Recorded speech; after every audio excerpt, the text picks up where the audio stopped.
Si Harry Potter était un film d'horreur, l'histoire serait très différente.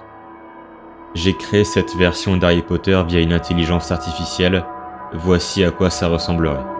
Harry Potter, jeune orphelin et futur prodige à seulement 11 ans, rentre à l'école des sorciers de Poudlard. Là-bas, il se lie d'amitié avec deux autres élèves, Hermione et Ron. Ils étaient inséparables durant leurs études et grandirent ensemble. Mais les années passèrent, et un jour, Hermione et Ron furent retrouvés sans vie dans une rue étroite. Les deux avaient été réduits en cendres par le feu. Harry, dans une tristesse et une rage folle, se jura qu'il allait retrouver la personne qui avait commis ce crime. Pourtant, il savait pertinemment qu'il n'avait pas la puissance et les connaissances nécessaires pour battre un sorcier aussi expérimenté. C'est donc vers les arts obscurs qu'il se tourna, pour apprendre de puissants sorts au plus vite. Alors qu'il s'entraînait dans la forêt, une silhouette s'approcha.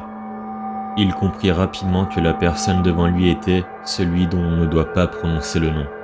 Il expliqua à Harry qu'il connaissait le sorcier qui avait tué ses amis, et ironie du sort, c'était le même qui avait tué ses parents.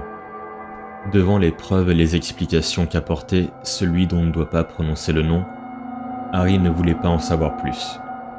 Il était déjà prêt à le servir, à devenir son élève.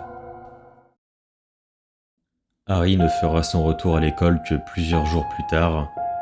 Il raconta avoir passé quelques jours chez sa tante pour des raisons personnelles. Étant un élève sans problème, on le crut et il put retourner en classe.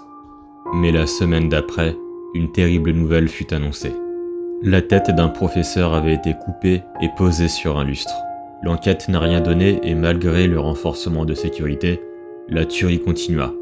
Deux autres professeurs ont été retrouvés la tête coupée avec toujours la même particularité, les corps sont introuvables. Dumbledore, qui était le directeur de l'école, était impuissant face à ça. Il décida donc que l'école fermera ses portes à partir du lendemain. Tous les élèves devaient donc rentrer chez eux pour un temps. Et après avoir annoncé la nouvelle à tous ses élèves, il rentra dans ses appartements, mais quelque chose était anormal. Il se sentait menacé, et à peine il prit sa baguette qu'une personne l'attaqua. Un jeune homme qu'il connaissait bien, un jeune homme qu'il avait vu grandir depuis ses 11 ans. Harry était venu le tuer. Il était pour lui la personne qui lui avait pris ses parents, ses amis, tout. Après avoir tué plusieurs professeurs de cette école qu'il trouvait détestables, il était temps de tuer celui qui était à sa tête. Sauf que le directeur était bien plus puissant que les autres sorciers tués par Harry. Les deux s'attaquèrent sans relâche, leur combat pouvait même se voir dans le ciel. Mais malheureusement, aucun ne fut vainqueur. Les deux tombèrent et Dumbledore fut le premier à mourir.